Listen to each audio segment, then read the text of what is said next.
제가 이 강대상에 앉아서 이렇게 이 분재를 보면서 아니 우리 하나님은 어쩌면 이렇게 멋있을까? 똑같은 흙에서 뿌리는 꽃씨가 다를 때마다 이렇게 아름다움이 있습니다.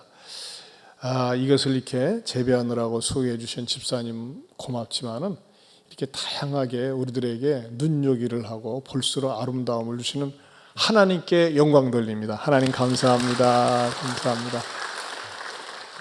여러분 봄이 무슨 뜻인지 아시죠? 봄은요 본다는 뜻입니다. 안 보여지던 것이 보이는 겁니다. 하나님께서 여러분에게 봄의 축복 주시기 바랍니다. 아멘. 희망을 보고 또 여러분들에게 미래를 보는 복이 있기 바랍니다. 우리 옆에 분들하고도 인사할까? 하나님께서 봄의 복을 주시기 바랍니다. 사도행전 강해로 다시 돌아왔습니다. 스데반이 복음 설교를 힘있게 증거하다가 순교를 당합니다. 그리고 그 순교를 당하는 것이 신호탄이 되었는지 핍박자들은 더 열심히 인정사정 없이 핍박을 합니다. 그때 예루살렘에 있던 모든 교인들이 다 흩어집니다. 그들이 예수를 안 믿었다면 흩어질 이유가 없습니다. 그러나 예수님을 믿는 것 때문에 흩어져서 직장도 잃고 가정도 잃고 흩어졌습니다. 그러나 그들의 마음속에 복음만은 빼앗길 수가 없었습니다. 그리고 흩어진 그곳에 가서 복음을 역시 열심히 전합니다. 그러면서 복음이 그들을 살게 하는 것입니다. 그 가운데서도 유독 눈에 띄는 한 사람은 빌립이었습니다. 예수님 다음으로 두 번째로 서로가 차단되었던, 서로를 질시하였던 그 사마리아 성에 들어가서 빌립은 열심히 담대하게 힘있게 복음을 전합니다.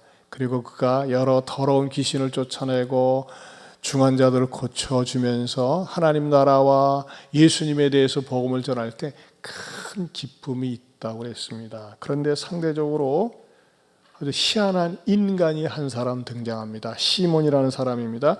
이 사람은 아마 세계적인 마술사였던 것 같아요. 그런데 이 사람이 말이죠, 정말 이 사람이 등장하면서 이 사람은 바울을 볼 적에 이렇게 느꼈던 것 같아요. 굉장한 경쟁자가 나타났네. 아무튼 나보다 더 인기가 더 있네. 어머나 사람을 끄는 힘이 있네 하면서 시몬이 그 빌립에게 관심을 갖고 주목을 하면서 도대체 저 빌립은 무엇이 저렇게 사람을 끄는 힘이 있고 사람들에게 인기가 있을까 쫓아다니면서 배우면서 그리고 나중에 세례까지 받고 믿는다고 합니다. 그러나 결과론적으로 볼 때 이 시몬은 진정한 그리스도인이 아니었습니다. 그러나 오늘 본문을 통해서 오늘 우리에게 주시는 말씀 가운데서 이 시몬에게 발견할 수 있는 아주 위험하면서도 유일한 표현이 하나 있습니다. 그것은 어디에 나와 있느냐? 먼저 시몬이 가지고 있는 이 태도는 무엇인지, 첫째는 자신을 망하게 하는 태도였다는 것입니다. 시몬의 태도, 시몬의 마음가짐은 자신을 망하게 하는 태도였다. 자, 오늘 설교 제목이 뭡니까? 자칭 큰 자인데 우리 성경 말씀 속에서 어디에 나와 있느냐? 자칭 큰 자 9절에 보면은 사마리아 백성을 놀라게 하며 자칭 큰 자라 했습니다. 여러분 자칭이란 말이 무슨 뜻입니까? 자칭이란 말은 국어 사전적인 의미로는 남에게 자신을 무엇이라고 자처하여 일컫는다. 스스로 자처하여 일컫는다 그랬습니다. 이 자칭 큰 자 의식에 사로잡히게 되면은 항상 주변의 모든 사람들보다 내가 커야 된다. 내가 유명해야 된다. 아니 나만 인정받아야 된다라고 하는 그 의식으로 가득 차 있습니다. 이런 사람들은요 복음을 듣고 아무리 생명의 말씀을 들어도 건성으로 듣습니다. 오직 관심을 갖고 있는 것은 뭐냐? 내가 큰 자가 되어야 된다. 내가 큰 자가 되는 것이 아니라 나만 큰 자가 되어야 한다고 하는 그런 자칭 큰 자 의식을 갖고 있습니다. 여러분 이런 사람들은요 결말이 안 좋습니다. 왜? 나만 커야 되거든요. 나만 큰 자가 되어야 되는데 다른 사람이 큰 자가 등장한다. 재미가 없는 거예요. 그리고 그 인간하고 못 삽니다. 그 대표적인 사람이 누굽니까? 이스라엘의 초대 왕인 사울이 그러했습니다. 사울은 맨 처음에 굉장히 겸손했습니다. 그러나 그가 왕이 되면서 목에 힘이 들어가면서 인정을 받으면서 나 위에 큰 자가 있어서는 안 된다라고 하는 생각으로 딱 틀이 잡히게 됩니다. 그러면서 그가 서서히 망하는 길로 가는데 그 어떻게 시작이 되느냐? 하나님께서 사무엘 선지자를 통해서 사울에게 첫 번째 아주 중요한 명령을 내리십니다. 야, 네가 아말렉 족속과 더불어 전쟁을 할 때 그들을 갖다 깨끗이 전멸하라고 합니다. 왜 전멸을 해야 되느냐? 이스라엘 백성들이 홍해에서 나와서 강야로 진입을 할 때에 뒤에서 숨어 있다가 아주 비무장 상태인 민간인들, 이스라엘 백성들을 뒤에서 공격을 했습니다. 너무 비열하고 잔인하기 때문에 하나님께서 이제 너희들이 그 아말렉 족속을 손봐야 될 때가 되었다 하면서 그들에게 정식으로 전쟁을 선언하고 그들을 진멸하는데, 군사들만 진멸하는 것이 아니라 모든 것을 진멸하고 그들이 가지고 있는 재산, 물품, 소, 양, 낙태 이런 모든 동물들도 다 진멸하라고 합니다. 왜 진멸하라고 하느냐? 그것은 하나님을 위한 헌신을 위한 전쟁이었어요. 하나님께 다 드리라고 하는 그런 전쟁의 성격을 띄었습니다. 그런데 전쟁 마치고 나서 사무엘이 영접하러 갔는데 그 영접하는 자리에 많은 소떼, 양떼, 염소떼, 나귀떼, 소들이 막 들립니다. 이런 소리가 들립니다. 아니 이게 무슨 소리입니까? 네, 사울이 하는 말이 하나님께 제사 드리려고 그냥 다 가지고 왔습니다. 사무엘이 헷갈리는 거예요. 내가 분명히 명령을 정확하게 했는데 그냥 하나님께 예배 드린다고 하니까 예배 드린다고 하면 다 좋아하잖아요. 목사는 예배 드리겠다고 하는데 그 동기가 순수하지 않거든요. 그래서 사무엘이 잠깐 기다려 보십시오. 내가 하나님께 다시 여쭙겠습니다. 내가 분명히 하나님의 명령을 제대로 전달한 것 같은데. 그래서 여쭌 다음에 다시 확인하니까 뭐예요? 하나님은 분명히 전부 다 진멸하라고 했습니다. 그러나 사울은 전쟁을 치르면서 탈취하는 데 눈독을 들였고 아주 성하고 좋은 것은 다 가지고 왔습니다. 아니 도대체 내가 분명하게 당신에게 정신 바짝 나게 다 진멸하라고, 이런 동물들도 멸하라고 명령하지 않았습니까? 그랬더니 사울이 변명을 하는 거예요. 나는 그렇게 하려고 했는데 백성들이 말을 안 들어요. 왕은 백성들의 말을 들어야 되는 거 아닙니까? 다수의 말을 들어야 되는 거 아닙니까? 하면서 말이죠. 또 사울이 그럴듯하게 변명을 합니다. 그러자 사무엘이 아주 무서운 하나님의 말씀을 이렇게 전합니다. 사무엘상 15장 22절에서 23절 같이 보겠습니다.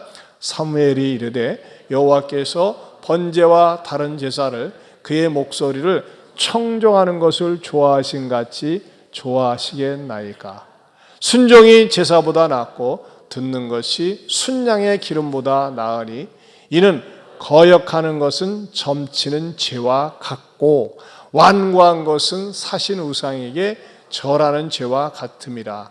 왕이 여호와의 말씀을 버렸으므로 여호와께서도 왕을 버려 왕이 되지 못하게 하셨나이다 하니. 이야, 하나님께서 무서운 말씀을 사무엘을 통해서 전해줬어요. 당신이 사람의 말을 기울이고 사람의 말을 존중하니까 하나님의 말씀을 저버리니까 하나님도 당신을 버렸습니다. 그리고 당신의 왕권이 다른 사람들에게 이양될 것입니다. 이렇게 얘기를 하니까 말이죠, 사울이 아니 그래도 그렇죠.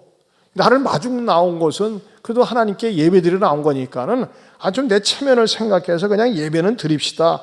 진정한 회개를 하지 않고 오히려 말이죠, 사무엘을 붙잡는 겁니다. 이 사무엘을 붙잡는데 이 겉옷이 사실 굉장히 길고 질긴 건데 얼마나 세게 붙잡고 잡아당기는지 겉옷이 다 찢어질 정도가 되었다고 그랬습니다. 그러면서 사울이 아주 기가 막힌 본성을 드러내는 말을 합니다. 어떻게 얘기를 하느냐? 사무엘상 15장 30절입니다. 같이 보겠습니다. 시작. 사울이 이르되 내가 범죄하였을지라도 이제 청하옵나니 내 백성의 장로들 앞과 이스라엘 앞에서 뭐예요?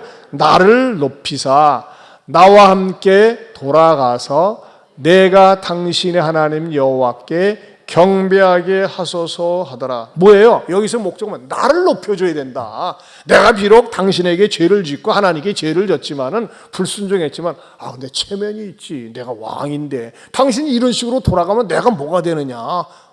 나를 높여줘야 된다 하면서 얘기한 거예요. 뭐예요? 자칭 큰 자 의식입니다. 그런데 이 사울은 말이죠, 진정으로 회개하지 않고 자칭 큰 자 의식을 가지면서 그가 통치하는 동안 40년 동안요, 자기보다 조금이라도 높은 사람, 잘난 사람 보면 가만두지를 못했습니다. 자기 말을 듣지 않는 사람들은 말이죠, 감히 하나님의 종들, 제사장들 70명을 갖다가 도륙을 하라고 그랬어요. 그 정도로 잔인한 사람이 되었습니다. 그리고 그는 어떻게 합니까? 자기보다 조금 잘한다고 하는 사위인 다윗을 갖다가 죽이기 위해서 3,000명의 정예 군사를 뽑아가지고 평생 다윗과 다윗을 따르는 추종 세력을 멸하려고 쫓아다니다가 나중에는 블레셋과의 전쟁에서 세 아들들이 전사하고 자기 자신은 너무너무 자존심 상하니까 자살하고 맙니다. 어떤 사람의 종말입니까? 자칭 큰 자 의식의 종말입니다. 여러분, 의식이 중요해요. 여러분, 이 공주병이라는 거 우리도 있지 않습니까? 공주병, 왕자병도 자칭 큰 자 의식 아니겠어요? 그런데 이것이 지나치게 되면요, 그 병이라니까요. 그래서 공주병이라고 하지 않습니까? 시몬은 오늘 성경에 나와 있지 않지만은 전에 내려오는 이야기하면은 이 시몬은 회심을 한 게 아니라 회심한 흉내를 내었을 뿐이고 나중에는 말이죠, 아주 악하고 고약스러운 이단의 교주가 되었다고 합니다. 뭐 때문에요? 자칭 큰 자 의식 때문에. 교회 다니지만 교회를 이용하는 거예요. 여러분, 우리 교회에서는 그런 일이 없었지만은 전에 어떤 교회에서 제가 직접 들은 얘기예요. 그 교회가 장로 투표를 했는데 장로에서 떨어졌어요. 아니, 내가 이 교회를 위해서 얼마나 헌신했는데, 얼마나 수고했는데 나를 몰라줘가지고 그 다음날 머리를 빡빡 깎고 왔대. 중되려고 그랬나? 빡빡 깎고, 뭐 승질난다고 확 머리를 빡빡 깎고, 그다음부터 딱 예배 시간에 끝나고 소리쳐서 나는 이 교회 안 나와, 나를 인정하지 않는 이 교회 안 나오면서 나갔대요. 그 사람은 어떻게 됐어요? 얼마나 그 사람의 나머지 삶이 비참하게 되는지 몰라요. 아, 교회 장로하러 왔어요? 직분 맡으러 왔어요? 잘못된 거예요. 그것도 뭐예요? 일종의 자칭 큰 자 의식이라고 하는 것입니다. 얼마나 위험한지 모릅니다. 이 시몬의 두 번째는 뭐가 잘못되느냐? 하나님의 능력을 도용했습니다. 하나님의 능력을 도용했다. 자, 우리 10절을 보겠습니다. 10절을 봅니다. 낮은 사람부터 높은 사람까지 다 따르며 이르되 이 사람은 크다 일컫는 하나님의 능력이라 하더라. 여러분, 하나님의 능력이란 말을 함부로 쓸 수 없는 거거든요. 근데 이 사람의 마술이 신통방통한 거예요. 사람들을 깜짝깜짝 놀라게 하니까 어머나, 저건 하나님 능력 같아. 그러면요, 아닙니다. 그것은 제가 이 속임수를 써서 마술을 한 거지. 마술이라는 게 그때 일종의 속임수 아니겠어요? 그런지 하나님의 능력이 아니라 얘기해야 되는데 사람들이 하나님의 능력이라고 말하도록 내버려뒀어요. 그래서 자기의 마술이 하나님의 능력인 것처럼 생각하도록 했다고 하는 것입니다. 한마디로 하나님의 능력을 마술을 이용해서 도용했습니다. 참 부끄러운 얘기지만요, 목사들 가운데 그런 목사들이 꽤 있습니다. 아주 이 목사들 가운데서 말이죠, 전에 한때 그랬었어요. 부흥사들 가운데서 최면술 학원을 노골적으로 다니는데 등록하고, 그래서 교인들 앞에 집회를 하면서 최면을 걸어가지고 사람들을 쓰러뜨리게 하고 넘어지게 하고 희한한 방법을 해가지고 마치 자기 자신이 굉장한 능력을 줄 수 있는 것인 양 이렇게 행세를 하는 목사들이 있었습니다. 사기 목사입니다. 무당 목사입니다. 저는요, 옛날에 우리나라에 기도원이 많이 있었어요. 기도원은 산에 주로 있었습니다. 그래서 산에 가서 휴양도 취하고 기도도 하고, 저는 제가 서울에 있으면서 가장 많이 다녔던 기도원이 청계산 기도원입니다. 얼마 전에는 그 청계산 기도원에, 서울에는 모교회가 한 전교인이 그쪽에 가서 기도해요. 청계산 기도원 굉장히 건전하거든요. 거기는 누구든지 자유롭게 가서 기도합니다. 근데 기도원이 도심 속에 있어요. 도시 속에 있어가지고 건물 속에 있어가지고, 특별히 기도원 운영하는 가운데 여자 목사들이나 여자 전도사들 요즘 굉장히 많아요. 그래가지고 자기가 신통방통하다느니 뭘 볼 수 있다느니 보여준다느니 뭘 봐?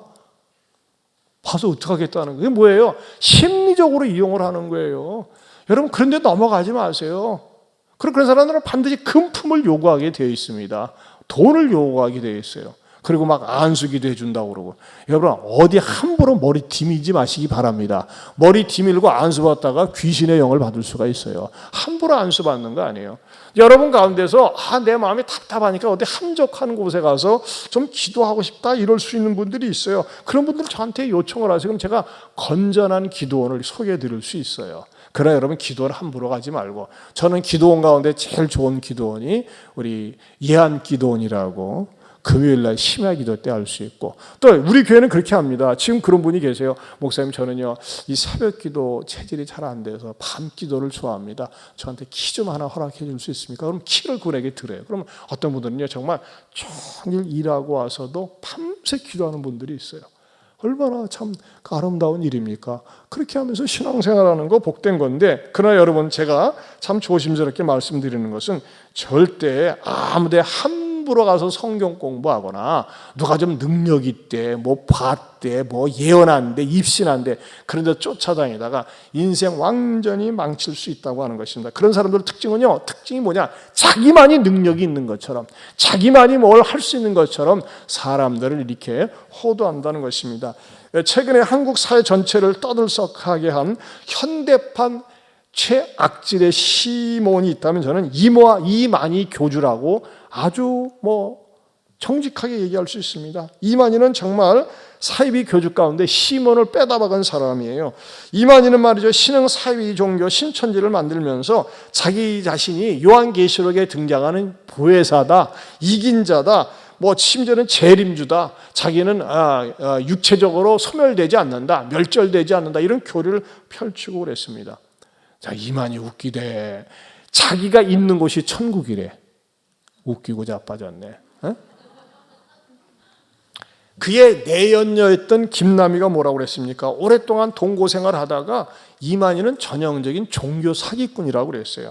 근데 이렇게 이전에도 이런 얘기들을 막 공속해서 얘기했어도요, 사람들이 뭐냐면 니들 종교끼리의 그 싸움이야, 막 이렇게만 치부를 했었어요. 근데 얼마 전에 서울시에서 이게 헌법 해석 및 판단제를 공개적으로 이렇게 발표했습니다. 그 내용은 이겁니다. 서울시에서 박원순 시장이 직접 이렇게 성명서를 발표했어요. 신천지 사단법인을 취소하면서 내놓은 헌법적 해석 및 판단 자료입니다. 첫째는 사람들을 속여서 전도하는 종교, 스스로 떳떳하게 신천지 교인이라고 밝히지 못하는 이상한 종교, 교주의 지시라면 거짓마저도 합리화되고 당연시되는 비정상적인 종교, 다른 종교, 교단, 기존 교회를 파괴와 정복의 대상으로 보고 위법적 방법으로 신자를 빼가는 종교, 코로나 국가 재난에서도 나라와 이웃을 돌보기는커녕 오직 신천지 보호에 급급하고 오직 세력 확장만 지상과제로 생각하는 파렴치하고 반종교적이며 유업적인 종교. 이게 뭐예요? 국가의 공인기관인 서울시에서 발표한 거예요. 기자회견을 통해서요. 사실 이 코로나19로 인해서 우리나라에 전 세계에 지금 아픔이 많이 있지만은 신천지 이단에 대해서 그냥 뿌리째 딱 들어가지고서 밝힌 것은 하나님께서 진노 중에 긍휼을 베푸시는 자비라고 생각을 합니다. 최근에 지난주에는 말이죠, 이 신천지가 국제 위장 단체로 등록한 하늘문화 세계평화광복법인에 대해서 취소를 했습니다. 이제 남은 절차는 뭐냐? 신천지에 대해서 철저하게 파헤치고 민형사상 고발을 하면서 이것을 이제 해체시키는 그 수순만 남아 있다고 하는 것입니다. 이 신천지 악성 종양을 도려내시는 하나님의 선한 뜻이 있는 줄 압니다. 하지만 여러분, 저는 그렇습니다. 저와 여러분들이 말이죠, 이런 신천지뿐만 아니라 여러분 주변에 뭔가 신통하다, 사람들을 홀리게 하고 마음을 끌리게 하는 것, 그것은 말이죠, 일종의 마약과 같은 것입니다. 그런 것들은 예수 무당입니다. 절대 여러분들이 함부로 성경 공부하지 말고 함부로 기도원 드나들지 마시기를 바랍니다. 정말 당부합니다. 여러분 보세요. 어떻게 보면요, 진짜 큰 능력자는 빌립이었어요. 제가 사도행전 강해 설교를 하면서 말씀드리지만 정말 더러운 귀신들을 내쫓고 난치병 환자들을 고쳐주고 그랬지만 어디에도 빌립을 큰 자다, 빌립에 대해서 놀랬다, 그런 말이 없습니다. 빌립은 어떻게 했습니까? 복음을 전하면 전할수록 사람들의 마음속에 기쁨을 가져다 줬습니다. 그러나 이 시몬은 어땠습니까? 사람들이 자기를 따라다니면서 놀라는 것에 관심이 있었다고 하는 것입니다. 물론 이거 하면서 말이죠. 우리 교회도 때로는 선교 나갈 때 마술을 사용합니다. 하지만 그 마술의 목적은 뭐냐? 그럼 그냥 마술이고 눈여깃감이고 그걸 통해서 복음을 전하려고 하는 도구로 쓰는 거예요. 하지만은 이 시몬은 절대 복음을 위한 도구로 그가 전혀 쓰임받지 않고 항상 관심이 자기 자신이 높임받는 것, 자기 자신이 큰 자가 되는 것에 관심이 있었다고 하는 것입니다. 그러나 여러분, 세 번째로 아주 중요한 긍정의 진리가 있습니다. 그건 뭐냐면요, 성경적 큰 자가 있다는 것입니다. 성경적 큰 자.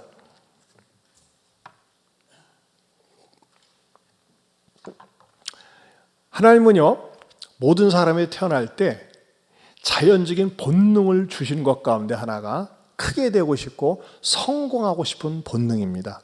여러분 보세요. 이 분재 나무들도 보세요.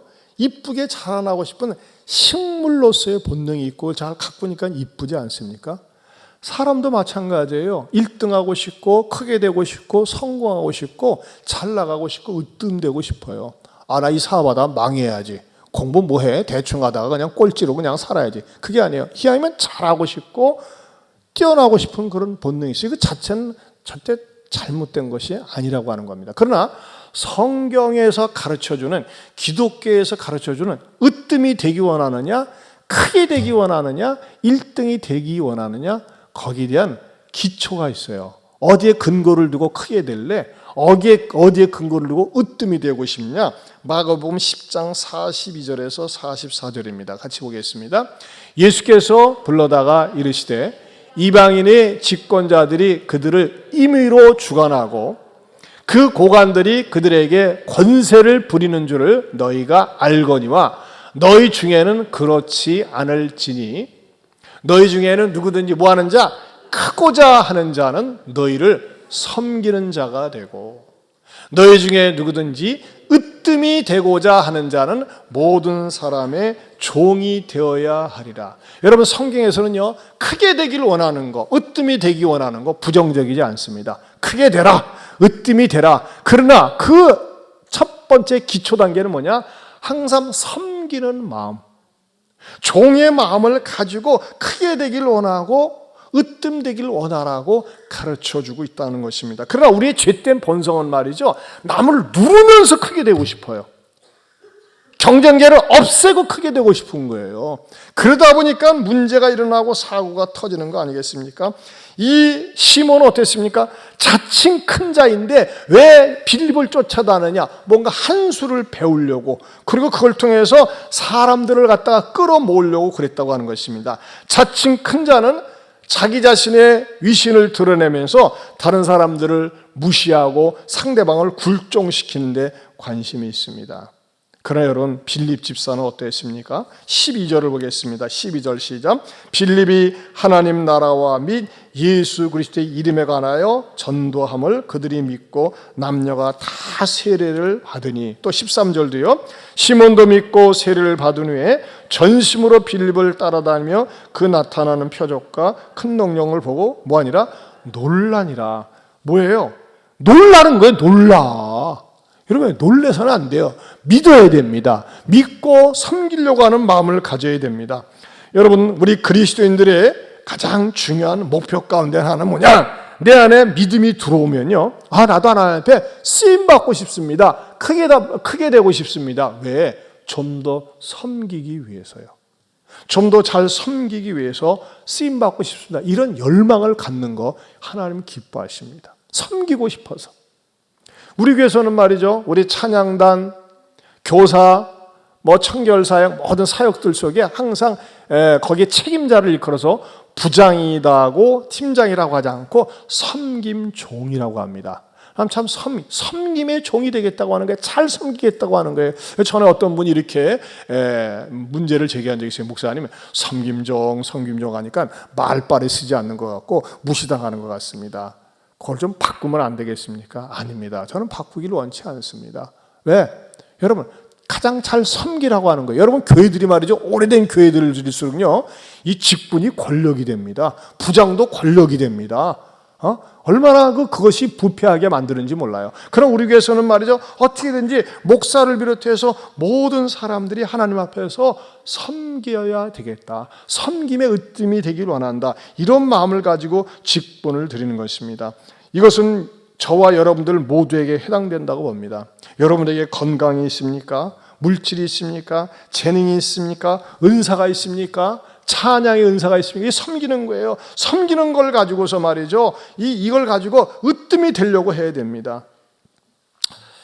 저는 저희 교회에 이런 섬기려고 하는 아름다운 마음씨를 갖고 있는 분들이 얼마나 많이 있는지 정말 감사해요. 제가 이제 개인적으로는 이 분재에 대해서 이거요, 늘 말씀드리지만 보통 시간과 정성이 들어가는 거 아닙니다. 주일날 예배 딱 마치면 빨리 가져가야 돼요. 공기가 이렇게 바람을 쐬야 되거든요. 너무 햇볕을 쬐도 안 되고 너무 바람 불여도 안 되고, 그래가지고 우리 집사님이요, 이것을 잘 관리하는 창고를 일부러 하나 줬어요. 한 100평 정도 되나 일부러 줘가지고 매주마다 이걸 관리를 해요. 그래서 집사님, 내가 뭐 할 말이 없으니까 집사님 고마워했더니 집사님 뭐라고 하는지 아세요? 목사님, 섬김의 기회를 주셔서 기쁠 뿐입니다. 얼마나 감사한지. 전에 어느 집사님이 뉴스를 봤어요. 뉴스를 봤는데 코로나19 때문에 교회들이 어려움을 겪는데 그 뉴스에 감동을 받은 거예요. 어떤 뉴스냐? 미자리 교회에서 왜 주일날 온라인 예배를 못 드리느냐?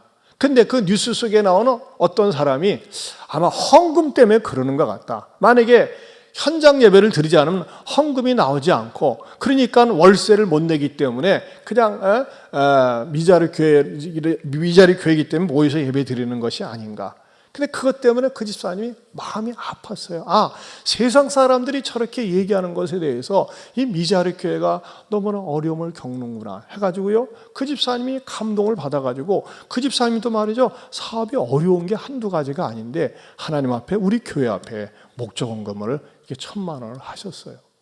근데 전에도 말씀드렸지만 제가 속한 칼렛이라고 하는 모임에서 올 6월 달에 베트남 포럼을 가기 위해서 말이죠, 1억을 이게 모아놨었는데, 그것을 갖다가 전액을 우리가 대구에 있는 미자리, 대구가 한참 어려울 때 100개의 교회에 100만 원씩 이렇게 다 이렇게 선별해가지고 나눠드렸는데, 우리 집사님이 이렇게 헌금을 했어요. 그래서 저도 우리 교회 노회 안에 밴드가 있지 않습니까? 우리 노회 목사님들만 모여서 이렇게 나누는 밴드방에 들어가다가 이렇게 공지를 했어요. 그리고 칼레 모임에 또 이렇게 공지를 했더니 정말 꼭 필요한 목사님들이 개인적으로 카톡을 보내오셔가지고, 어떤 목사님은 월세가 150만 원 나가는 데도 있어요.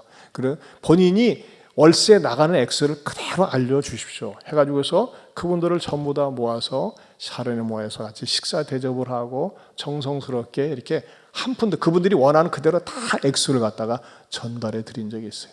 누구 때문에요? 어떤 한 분이, 어느 한 집사님이 마음에 감동을 받아가지고, 나는 그래도 좀 먹고 살만하지 않은가. 물론 그분도 말이죠, 그 직장 회사를 운영하려면 쉬운 일이 아니죠. 그런데도 불구하고 감동을 받으니까 자기 자신이 가지고 있는 물질을 가지고 이렇게 아름답게 하나님 앞에 헌신을 했어요. 저는 우리 교회 안에 이런 분들이 양이 많이 있기를 축원합니다. 제가 어저께는요, 너무나 감동적인 얘기를 들었어요. 지금 코로나19 때문에 우리 교회에서 이제 주일학교 예배가 잘 안 되잖아요. 근데 우리 선생님들, 말씀종, 섬김 사역자들이 말이죠, 우리 어린이들, 어린이날 맞이해서 또 어버이날 맞이해서 그냥 있을 수 없다 가지고 오늘부터 다음 주까지 한 2주 걸쳐가지고 부서별로 정성스럽게 돈가스 이렇게 만들어가지고, 보세요. 침 넘어가죠. 저 만들어가지고 또 다른 이렇게 선물 이렇게 다 선생님들이 만든 거예요. 저렇게 쿠키, 또 이렇게 어떤 분은 글씨 잘 쓰는, 은사하는 글 쓰는 것으로 해가지고 봉투에다 담아서 오늘 온 아이들한테 주고, 오지 못하는 아이들한테는 선생님이 신방을 가서 나눠준다고 그랬어요. 참, 이게 뭐예요? 얼마나 아름다운 섬김 아니겠습니까? 그렇습니다. 사랑하는 성도 여러분, 저와 여러분들에게 하나님께서 주신 게 뭔가, 나에게 물질이 있는가, 건강이 있는가, 시간이 있는가, 또 어떤 은사가 있는가? 그걸 가지고서 나도 이 섬기는 데 있어서 그냥 놀고 먹는 게 아니라 하나님께서 나에게 섬김의 기회를 줬는데 이 섬기는 걸 가지고 은사를 가지고 주님을 위해서 마음껏 쓰임 받겠습니다. 이 섬기는 일에 내가 큰 자가 되겠습니다. 하나님 앞에 다짐할 수 있기를 바랍니다. 여러분, 만약에 이 섬김의 마음이 밑바탕의 기초로 깔려 있지 않고 성공을 해보세요. 어느 한순간에 와르르 무너집니다. 제가요, 지난 주간에 우리 오고든 씨 때문에 얼마나 그 마음이 아픈지 일단 내 종씨더라고요. 여러분, 오고든 씨가 자기가 뭐 이렇게 밑에 부하 직원 뭐 좀 면담 좀 하자고 하면서 사무실로 불러드렸는데 한 5분 동안 뭐 있으면서 뭐 이렇게 성추행을 했다고 전적으로 자기 잘못이라고 하면서 공개적으로 울먹이면서 사퇴를 했어요. 그 말을 듣는데 가슴이 되게 아프더라고요. 그래서 이분이 어떤 분인가 하고서 내가 이분을 한번 이렇게 자료를 찾아봤더니 이야, 완전히 금수저, 다이아몬드 수저 출신이에요. 일단은요, 대한제강이라고 하는 부잣집에 넷째 아들로 태어났고 행정고시에 패스했고 행정부시장을 거쳐서 해양수산부 장관을 역임했고 또 대학교도 2군데서나 총장을 역임했어요. 그리고 부산 지역에서는 유일하게 30년 만에 처음으로 최초 민선 민주당 소속 부산시장이 되었어요. 얼마나 영광스럽겠습니까? 그런데 한순간에 72세의 나이에 방심하면서, 여러분, 높은 자리는 어떻습니까? 명령할 수 있는 자리입니다.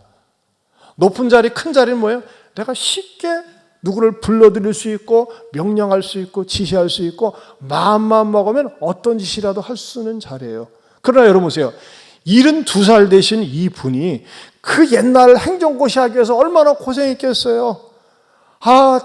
장관도 하고 총장도 하고 명예스럽고 사람들이 부러운 것은 다 겪었던 분이 한순간에 무너졌잖아요. 근데 말이죠, 뉴스를 보니까 그 다음날 뉴스를 보니까 뭐가 뜨느냐, 이분이 집에도 안 들어오고 관서도 안 들어오고 그랬대요.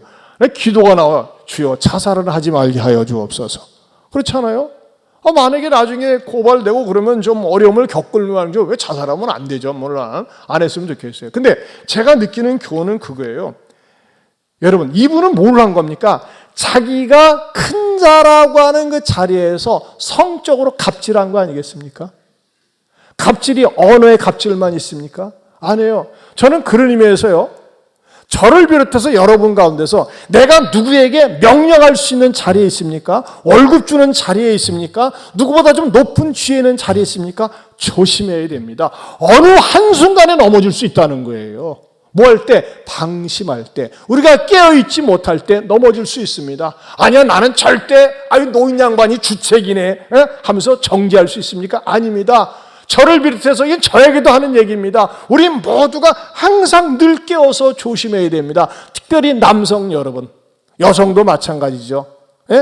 우리 찬양대도 마찬가지고 교사도 마찬가지입니다. 교회 내에서 친근하다고 그래서 단 둘이 불 꺼놓은 어두운 사무실에서 만나지 마시기 바랍니다. 중요한 얘기할 거 있다고 안 해요. 단둘이 얘기할 거 있으면요, 보이는 데서 사무실에서 불 켜놓고 문 열어놓고 그렇게 얘기를 하세요. 그리고 승용차를 탈 때도 단둘이 가야 될 자리라면 그 앞좌석 앉히지 말고 뒷좌석에 앉히세요. 뒷좌석에 앉혀가지고, 그래서 절대 오해받을 행동을 하지 마세요. 왜? 늘 스스로 자기 자신을 조심해야 됩니다. 우리 이 찬양단 보니까 한결같이 정말 미녀들만 있네. 항상 조심합시다. 네. 아니면 누구 지목해서 하는 게 아니에요. 저도 마찬가지죠. 저도 목사이기 때문에 어느 집사님 만나자고 하면 거절할 이유 없지 않겠어요. 하지만 저는요, 항상 저 스스로를 갖다가 조심하려고 무진장 애를 씁니다. 또 조심해야 되고요. 사랑하는 성도 여러분, 저는 오고든 시장을 통해서 말이죠, 정말 교훈을 얻습니다. 이것도 일종의 갑질 아니겠어요? 성에 대한 갑질입니다. 그러나 여러분, 갑질하면 물건에 대한 갑질, 언어에 대한 갑질이 있지만, 여러분, 이 갑질 의식이 왜 생기는 겁니까? 자칭 큰 자다. 내가 말 한마디 하면, 내가 명령하면 거부할 수 없다. 그렇기 때문에 생기는 의식구조 아니겠습니까? 여러분, 저는요, 성령님께서 저와 여러분의 마음속에 주님, 어떠한 일이 있어도 무슨 일이 있어도 주님, 다른 사람의 마음을 아프게 하는 상처를 주는 갑질을 하지 않게 하여 주시옵소서. 그 마음과 자세를 가지고 날마다 엎드려야 됩니다. 깨어있어야 됩니다. 깨어있지 않으면요 순간 넘어집니다. 순간 5분 동안 넘어졌잖아요. 5분 동안 실수하면서 72년 동안 쌓았던 것이 다 무너졌잖아요. 같이 식사하면서 제 식구 가운데 그래요. 아이고 저 자식들 어떻게 생각할까? 다 부끄럽게 생각을 하겠죠. 그러나 여러분, 이것은 그 사람 일이고 남의 일이라고 우리가 그냥 뉴스거리로만 지나칠 수 없다는 것입니다. 우리 사회가 얼마나 유혹이 많은지 모릅니다. 조금만 방심하면 해차라면 말이죠, 죄 짓고 싶고 죄 뛰어들고 싶은 그런 환경들이 널려 있습니다. 쥐레밭처럼 널려 있습니다. 스마트폰만 들어도 말이죠, 조금만 몇 번 어디 누르면 말이죠, 유혹의 자리에 빠질 수 있고 유혹에 갈 수 있는 게 우리 사회가 아니겠습니까? 이분이 교육을 못 받아서 그렇습니까? 뭐 뒤늦게서 그런 사람들, 공직자들 교육시켜야 된다고. 아니에요. 교육 백날 첫날 받아도요, 여러분 안희정 사건 때 얼마나 떠들썩했습니까? 저는 그 사람 때문에 오해를 받았지만 생긴 게 조금 비슷하다고 그래가지고. 아닙니다. 절대 아닙니다. 그분 때문에 얼마나 많은 교훈을 얻겠습니까? 아니라니까요. 나 스스로는요, 때로는 내 마음 나도 모를 때가 있어요. 그렇기 때문에 어떻게 됩니까? 우리는 항상 성령님 의지해야 됩니다. 나의 연약함을, 나의 한계를 인식하고서 하나님이 붙잡아 주시지 않으면, 말씀으로 나를 지켜주시지 않으면 나는 넘어질 수밖에 없습니다. 부족합니다 하면서 날마다 엎드려서 주님을 높이고 주님을 사모하면서 살 때에 이런 자칭 큰 자의 갑질의 실수를 범하지 않는 줄로 믿습니다. 자존감과 자칭 큰 자에게는 차이가 있습니다. 여러분, 사람은 자존감이라는 건 있어야 돼요. 자존감이라는 건 뭘까요? 나를 귀하게 여기는 사람은 남도 귀하게 여기는 거예요. 그건 자존감이에요. 열등감은요, 자기를 갖다가 비하시키면서 모든 것을 부정적으로 봅니다. 그러나 자존감은 필요한 겁니다. 왜 내가 존귀한 존재입니까? 하나님이 나를 위해서 예수님을 보내주셨고 그 예수님이 나를 위해 십자가에 죽으시고 부활하셨기 때문에 나는 죄인 중에서 의인이 된 자이기 때문에 이런 자존감이 있어야 돼요. 그러나 자칭 큰 자는 어떻습니까? 자칭 큰 자의 의식은 이렇습니다. 남을 무시합니다. 안하무인입니다.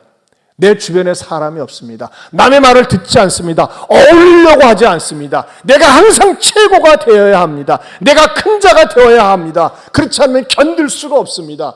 이런 사람들 어떻습니까? 기다리고 있는 것은 비극과 멸망만 기다리고 있습니다. 바라기는 하나님께서 저와 여러분의 마음속에, 주님, 내가 인생 살면서 자칭 큰 자가 되지 말게 해주시고 항상 나의 관심은 주요 나에게 주신 시간, 물질, 건강, 은사 가지고 어떻게 하면 남을 섬기면서 복음을 전하면서 하나님을 영화롭게 할 수 있을까요? 거기에 관심을 가지고 사는 저와 여러분, 하나님 앞에 쓰임받는 일꾼 될 수 있기를 바랍니다. 하나님 아버지, 감사합니다. 오늘 귀한 말씀 들었습니다. 우리들 가운데 그 어떤 사람도 자칭 큰 자가 되어서 스스로 멸망의 길로 가는 어리석은 자들이 한 사람도 나오지 않게 하여 주시옵소서. 연약합니다. 부족합니다. 성령님께서 늘 우리를 붙잡아 주시옵소서. 주여 도와주시옵소서. 물질이 있다고, 건강하다고, 재능이 있다고, 예쁘다고, 잘났다고 뽐내고 자랑하다가 망신당하지 말게 해주시고, 하나님, 나는 하나님이 붙잡아 주시지 않으면, 은혜 주시지 않으면 교만합니다. 건방집니다. 나를 도와주세요. 은혜를 베풀어 주세요 하면서 날마다 내가 죽고 구속한 주만 보이는 내가 되게 하여 주옵소서. 예수님 이름으로 기도하옵나이다. 아멘. 우리 주신 말씀 생각하면서 218장 같이 찬송 부르겠습니다. 218장 일어서서 같이 부르실까요? 내 맘과 정성을 다하여서 주 너의 하나님을 사랑하라. 내 몸을 아끼고 사랑하듯 형제와 이웃을 사랑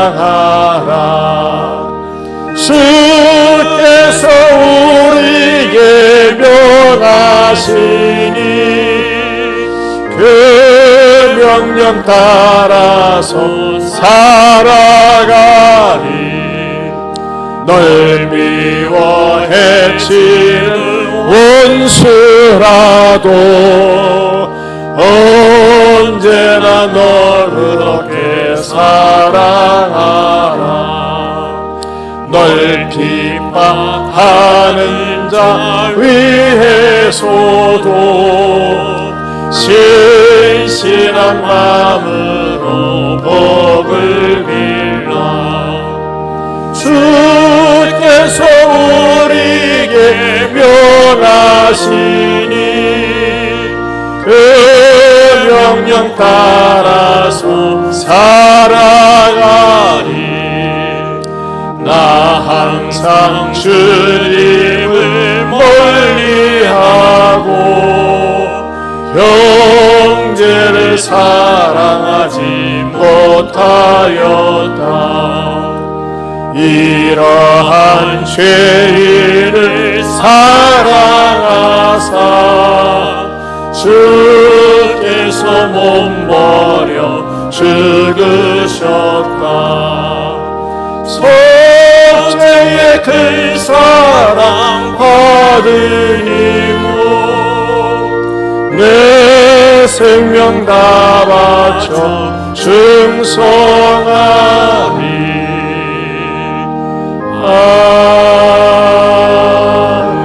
아멘. 우리 시간에 두 손 들고 어떻습니까? 주신 말씀 붙들고 기도해야 되지 않을까요? 여러분들 가운데서 남에게 지시하고 명령할 수 있는 자리에 있는 분 계시죠?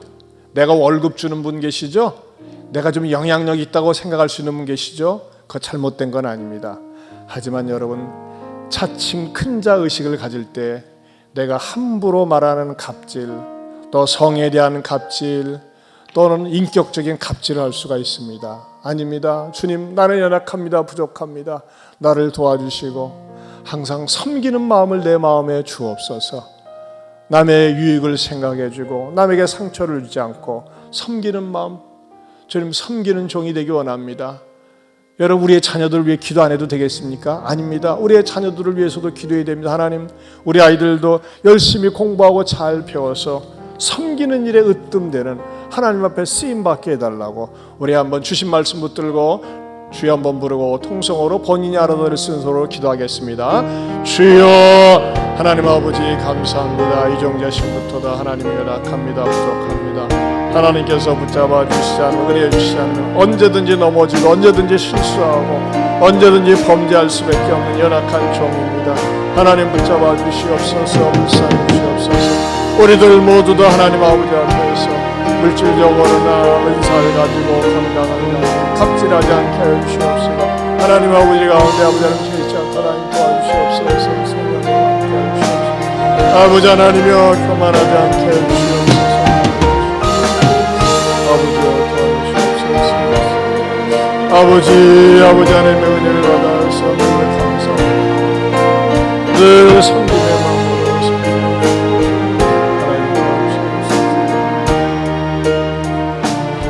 하나님 아버지, 저희들은 험한 세상에 살고 있지만 늘 주의 말씀을 존중히 여기고 하나님을 경외하면서 그야말로 하나님은 섬기고 사람은 사랑하고 물질을 사용하면서 그리고 다른 사람에게 유익한 것이 무엇인지를 생각하면서 값지게 복되게 살 수 있는 우리 모두가 되게 하여 주시옵소서. 결코 어떤 일이 있어도 무슨 일이 있어도 자칭 큰 자의 유혹에 넘어가지 않게 하여 주시옵소서. 이제는 우리 주 예수 그리스도의 은혜와 하나님 아버지의 변함이 없는 사랑과 성령님의 감화감동 교통하심의 은혜가 어떠한 일이 있어도 자칭 큰 자의 유혹에 넘어가지 않겠노라고 다시 한번 다짐하는 모든 성도들 위해 영원토록 함께 있을지어다. 아멘.